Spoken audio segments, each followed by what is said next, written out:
Hello students, the chapter globalization and the Indian economy, the topic competition and uncertain employment. Here students, competition and uncertain employment यानी कोई job क्या है, employment certain नहीं, clear नहीं है.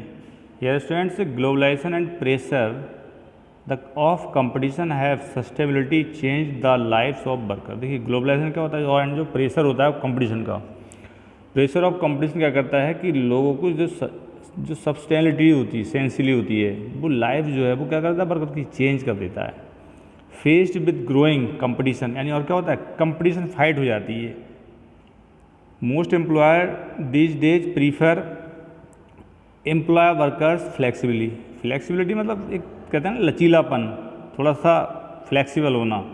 कहते हैं कि this mean the worker job are no longer secure. यानी अब इससे क्या हुआ, जब कंपटीशन आती है तो क्या हुआ कि जो एम्प्लॉयर होते हैं, जो वर्कर्स होते हैं, उनकी लाइफ क्या होती है, लॉन्गर नहीं होती, क्योंकि नए से नए वर्क करने वाले आते हैं और कंपनी क्या चाहिए, उन्हें स्टेमिना चाहिए, फास्ट वर्किंग वर्कर्स चाहिए.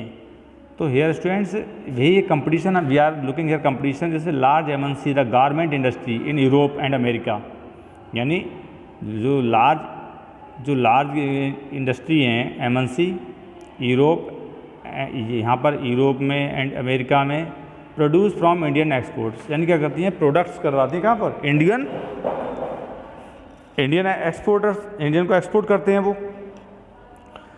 These large MNC with worldwide network look for the cheapest goods in order to maximize their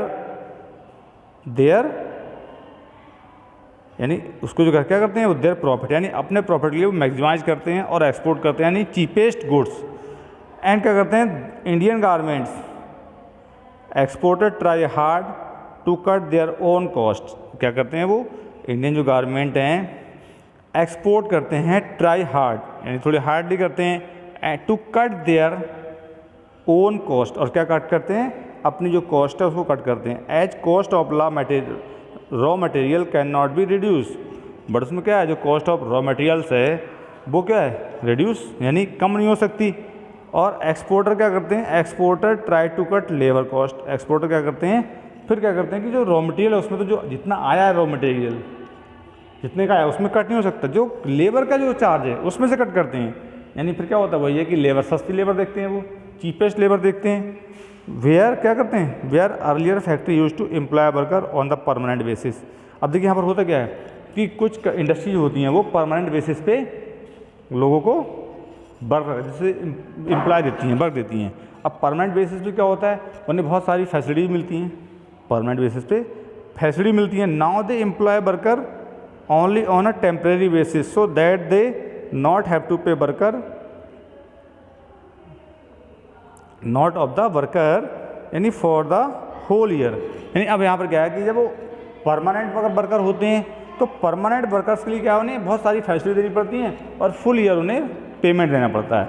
अब यहाँ पर क्या है कि अगर वो टेम्परेरी बेस पर वर्कर रख रहे हैं, अगर वो टेम्परेरी बेस पर रख रहे हैं तो क्या है, यहाँ पर उन्हें होल ईयर पे नहीं करना पड़ेगा. जितना वर्क है उतने वर्कर चाहिए और जितने टाइम रख रहे हैं उतना पैसा देंगे वो, और उन्हें कोई भी फैसिलिटी उतनी प्रोवाइड नहीं की जाएंगी, कम फैसिलिटी प्रोवाइड की जाएंगी. तो जिससे क्या हुआ, उनका जो पैसा है, जो मनी है वो सेव हो रही है, बच रही है. तो और होता क्या है, और उन लोगों से ओवर टाइम वर्क करवा लेते हैं लो वेज पे. कहते हैं कि the regular basis during the peak season यानी नाइट शिफ्ट यानी ओवरलोड करवाते हैं ना, बेड्स आर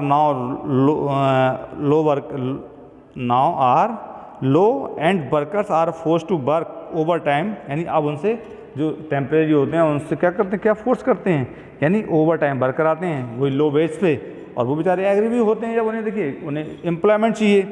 तो ऐसे ये क्या करते हैं कि while the competition of MNC garment exporters allowed the MNC make to large profit, worker are deny their fair share of benefits brought about the globalisation. यानी जो वर्कर्स होते हैं वो डिनाई करते हैं, डिनाई मीन्स मना करते हैं, बट करें भी तो करें क्या, वो उन्हें वर्क भी करना है. तो ये इसमें चैप्टर में दिया. आप देखिए यहाँ पर दिए गारमेंट वर्कर की स्टोरी दी है, ये रही अ गारमेंट वर्कर स्टोरी.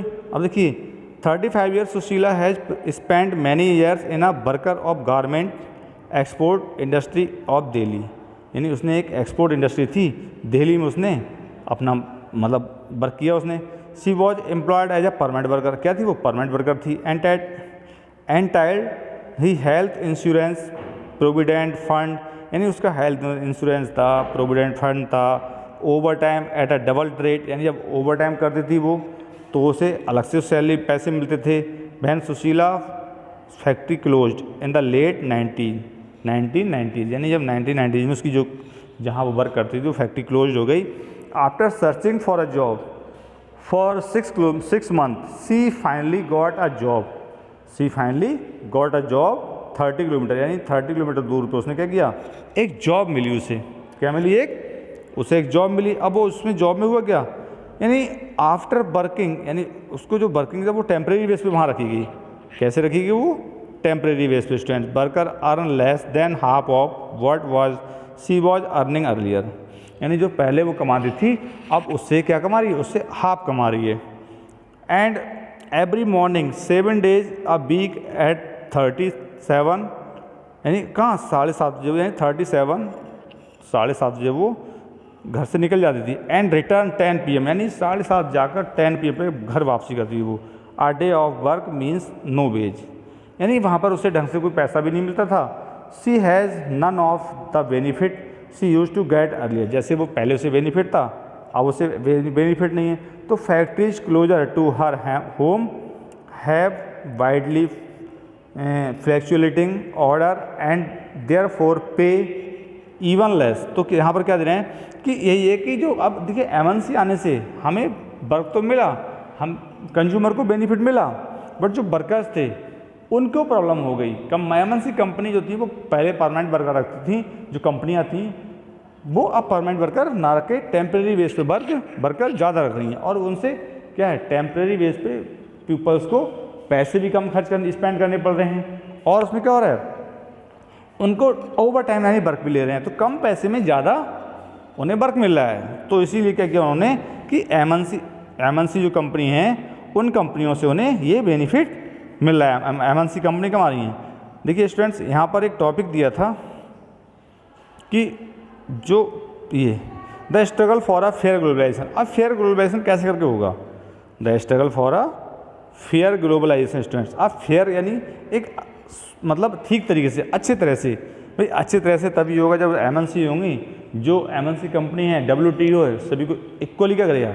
इक्वली मतलब जो developed country and developing country दोनों को इक्वल लेके चलेगा, तभी तो होगा। जैसे यहाँ पर दिया है पीपल विद एजुकेशन यानी बेनिफिटेड फ्रॉम द ग्लोबलाइजेशन। कैसे करके? नॉट एवरीवन, यानी प्रत्येक को उसमें बेनिफिट नहीं हो रहा है। पीपल विद एजुकेशन, यहाँ पर देखिए skill and wealth had made the best use of new opportunities, यानी जो स्किल्ड पीपल हैं यानी हेल्दी पीपल हैं, वेल्दी हैं, वही क्या कर रहे हैं? न्यू अपॉर्चुनिटी उनको मिल रही है। Another hand there are many peoples who have not share the benefits, और बहुत सारे पीपल हैं वो बेनिफिट को शेयर नहीं कर पा रहे हैं। सिंस ग्लोबलाइजेशन से, देखिए ग्लोबलाइजेशन से क्या हुआ है, यानी fair globalisation would create opportunity to all. जो फेयर ग्लोबलाइजेशन था उससे क्या हुआ? अपॉर्चुनिटी तो सबको मिली, but benefits globalisation are shared better. और क्या हुआ? जो ग्लोबलाइजेशन था बेनिफिट था वो भी शेयर क्या हुआ? बेटर हुआ। But the government can play major role, यानी गवर्नमेंट है इसको मेजर रोल प्ले कर सकती है। It policies must protect the interest not only for the rich and powerful, यानी ये सभी पीपल्स के लिए अलाउ होनी चाहिए, सभी पीपल्स के लिए इक्वल होनी चाहिए। केवल रिच और जो पावरफुल पर्सन होते हैं और डेवलपिंग कंट्री जो हैं, जो डेवलप्ड कंट्री हैं, जो रिच कंट्री हैं, जहाँ पर बहुत सारे MNC जो एम्प्लॉयर हैं, मतलब MNC जो रिच ऑनर्स हैं, केवल उनके लिए नहीं, यानी जो और भी जो स्मॉल स्केल पे इंडस्ट्री हैं जो उनके लिए भी क्या है इक्वल अपॉर्चुनिटी मिलनी चाहिए सबके लिए। तो ये पॉसिबल हो भी सकता है, ऐसा नहीं कि पॉसिबल ना हो। तो स्टूडेंट्स यहाँ जैसे WTO हमारा, यानी labour laws are properly, second side दिया कि labour law of property implement and workers get their rights, यानी जो लेबर लॉज हैं वो प्रॉपरली इम्प्लीमेंट होने चाहिए और उन्हें राइट्स मिलने चाहिए।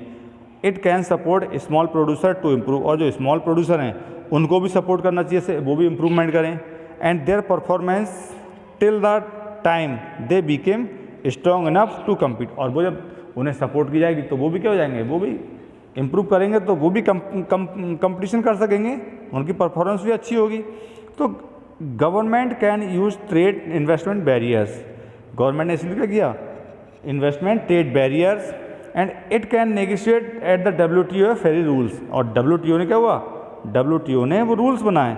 It can also align with the other developing countries with the smaller interest fight against the domination of developed countries. देखिए भाई तो था कि ये जो डेवलप्ड कंट्री हैं ये डेवलपिंग कंट्री को इग्नोर करती हैं, उनको मतलब उनकी जो डेवलप्ड कंट्री होती हैं उनके पास बहुत सारा पैसा होता है, तो डेवलपिंग कंट्री उनके सामने वो परफॉर्मेंस शो नहीं कर पाती। तो WTO भी, देखिए WTO भी उनके सामने, जैसे मैंने बताया था आपको पहले कि WTO भी थोड़ा सा उनको मतलब उनकी बातों को, जो डेवलप्ड कंट्री हैं उनकी बातों को इग्नोर करता रहता है। पीपल्स जैसे दिया है कि campaign and representation by peoples organisations have to influenced important decisions relating trade and investment at the WTO। किसका होता है ये, WTO का होता है। And demonstrated the people also can play an important role struggle for fair globalisation, यानी जो people हैं वो खुद ही क्या कर सकते हैं, एक अच्छा रोल प्ले कर सकते हैं। स्टूडेंट्स एक वीडियो रह गया है इसमें फोर्ड कंपनी के बारे में आपको एक लास्ट वीडियो मिलेगा और चैप्टर ओवर हो जाएगा। So that's all students.